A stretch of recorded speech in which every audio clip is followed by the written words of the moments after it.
জুমার দিন আদম আলাইহিস সালাতু ওয়াস সালামকে সৃষ্টি করা হয়েছে এবং এই দিন আদম আলাইহিস সালাতু ওয়াস সালাম দুনিয়া থেকে রুখসত নিয়েছেন, ইন্তেকাল করেছেন। দ্বিতীয় নাম্বার হলো এই দিন সিংহায় ফুঁক দেওয়া হবে, এই দিন জুমার দিন সিংহায় ফুঁক দেওয়া হবে। চতুর্থ নাম্বার হলো এই দিন আবার কিয়ামতের ময়দান প্রতিষ্ঠিত হবে। আল্লাহর নবী সাল্লাল্লাহু আলাইহি ওয়াসাল্লাম বলেন, ফাকসারু আলাইয়া মিনাস সালাত, হে উম্মত আমার, অতএব তোমরা এই দিন আমার প্রতি বেশি বেশি করে দুরূদ শরীফ পাঠ করো। জুমার দিন তোমরা আমার প্রতি বেশি বেশি দুরূদ শরীফ পাঠ করো। ইন্না সালাতাকুম মারুদাতুন আলাইয়া, কেননা তোমাদের সালাত এবং সালাম আমি পয়গম্বরের কাছে পেশ করা হয়। তোমাদের সালাত এবং সালাম আমি পয়গম্বর সাল্লাল্লাহু আলাইহি ওয়াসাল্লামের উপরে পেশ করা হয়। একজন সাহাবী বলল, কাইফা তুরাদু সালাতুনা আলাইকা ইয়া রাসূলুল্লাহ, ওগো আল্লাহর নবী, আমাদের সালাত এবং সালাম আপনার কাছে কিভাবে পেশ করা হয়? অকাদ আরামতা, ওগো আল্লাহর নবী, আপনি তো মারা যাবেন। অকাদ বালিতা, এমন একটা সময় আসবে যেই সময় আপনার শরীর মাটিতে ভক্ষণ করে নেবে, আপনার শরীর মাটিতে খেয়ে ফেলবে, এমন একটা সময় আসবে। তা আপনার উপরে আবার কিভাবে দুরূদ শরীফ পাঠ করা হয়, কিভাবে দুরূদ শরীফ পেশ করা হয়? আল্লাহর নবী সাল্লাল্লাহু আলাইহি ওয়াসাল্লাম বলেন, ইন্নাল্লাহা ক্বাদ হাররামা আলাল আরদি আন আজসাদিল আমবিয়া আলাইহিস সালাতু ওয়াস সালাম, জেনে রাখো হে আমার উম্মতেরা, আল্লাহ তাআলা সমস্ত নবীদের জন্য, সমস্ত মাটির জন্য সমস্ত নবীদের শরীর ভক্ষণ করা হারাম করে দিয়েছেন। নবীদের শরীর মাটিতে ভক্ষণ করতে পারবে না। নবীরা তাদের কবরে জিন্দা। নবীরা কি বলেন? তাদের কবরে জিন্দা। ফাজাইলের মিশকাত শরীফের শামাইলে তিরমিজির ভিতরে আসছে, আল্লাহর নবী সাল্লাল্লাহু আলাইহি ওয়াসাল্লামের হাদিস নিয়ে আসছেন ওখানে, যে শামাইলে তিরমিজির ভিতরে আসছেন যে রাসূলুল্লাহ সাল্লাল্লাহু আলাইহি সাল্লামের রওজা মুবারকে এমন কিছু ফেরেশতা আল্লাহ তাআলা নিয়োজিত করে রেখেছেন, তাদের কানের শ্রবণ শক্তি পাওয়ার এত বেশি যে পৃথিবীর যে কোনো প্রান্ত থেকে, যে কোনো অবস্থা থেকে যদি কোনো ব্যক্তি আল্লাহর নবী সাল্লাল্লাহু আলাইহি সাল্লামের পরে দুরূদ শরীফ পাঠ করে, আর ওই ফেরেশতা সেটাকে শ্রবণ করেন এবং শুনে বলে, ইয়া রাসূলুল্লাহ, অমুক উম্মত, তার পিতার নাম অমুক, সেই ব্যক্তি আপনার পরে দুরূদ শরীফ পাঠ করেছে।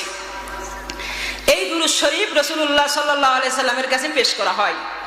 এই জন্য বেশি বেশি দুরূদ শরীফ পড়া।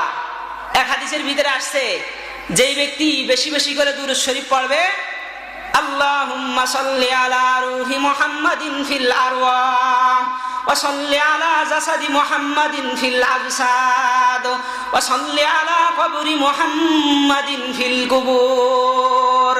আল্লাহর নবী হযরত মুহাম্মদ রাসূল সাল্লাল্লাহু আলাইহি ওয়াসাল্লাম বলেন, যেই ব্যক্তি এই দুরূদ শরীফটি বেশি বেশি করে পাঠ করবে, মরণের পরে অবশ্যই অবশ্যই সেই ব্যক্তি আমি নবীর সাক্ষাৎ তার নসিব হবে।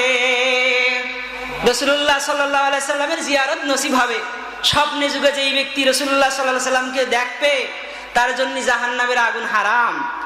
স্বপ্নে যদি কেউ আল্লাহ তাআলাকে দেখে, এটা ভুল হতে পারে, কিন্তু কেউ যদি রাসূলকে দেখে, তাহলে সে রাসূলকেই দেখেছে। বুখারী শরীফের হাদিস, আল্লাহর নবী সাল্লাল্লাহু আলাইহি সাল্লাম বলেন যে কোন ব্যক্তি যদি এরকম ভাবে আল্লাহ তাআলাকে দেখে, তাহলে সেটা ভুল হতে পারে, কিন্তু কোন ব্যক্তি যদি আমাকে দেখে, তাহলে সে আমাকেই দেখেছে, কারণ শয়তান কোনো আমার সুরত ধারণ করতে পারে না। এই জন্য বেশি বেশি করে দুরূদ শরীফ পাঠ করা। আপনি আমি হলো উম্মত, আপনার আমার নাম হলো উম্মত, এই জন্য আপনার আমার কাজ হবে উম্মতের উম্মতি করা। অর্থাৎ আপনি আমি হলো আল্লাহ পাক রব্বুল আলামিনের হলো বান্দা, আর বান্দার কাজ হলো বন্দেগী করা, আর মালিকের কাজ হলো গোলাম পালা।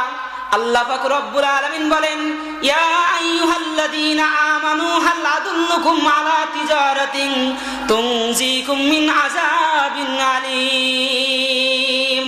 আল্লাহ পাক রব্বুল আলামিন বলেন, ও ঈমানদার বান্দা বান্দীরা, আমি কি আল্লাহ পাক রব্বুল আলামিন তোমাদেরকে এমন একটা ব্যবসার কথা বলবো না, যেই ব্যবসাটার মাধ্যমে তোমরা যন্ত্রণাদায়ক আযাব থেকে মুক্তি পাবা, যন্ত্রণাদায়ক আযাব থেকে তোমরা মুক্তি পাবা, রেহাই পাবা।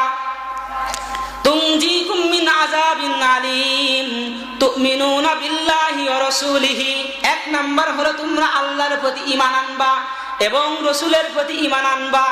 ওয়া তুজাহিদুনা ফি সাবিলিল্লাহ, এবং আল্লাহ তাআলার দ্বীন প্রতিষ্ঠিত করার জন্য, আল্লাহর দ্বীন দুনিয়ার জমিনে কায়েম করার জন্য চেষ্টা মুজাহাদা তোমরা করবা। এক নাম্বার হলো আল্লাহ এবং আল্লাহর রাসূলের প্রতি ঈমান আনা এবং আল্লাহ তাআলার দ্বীন দুনিয়ার জমিনে প্রতিষ্ঠিত করার জন্য চেষ্টা কষ্ট মুজাহাদা করা। সময় অনেক সংক্ষেপ, এই জন্য আসলে যে আয়াতটা পড়েছি এই আয়াত এবং হাদিসের আলোকে অনেক আরো হাদিস রয়েছে, তিরমিজির হাদিস, বুখারীর হাদিস, নাসাইর হাদিস,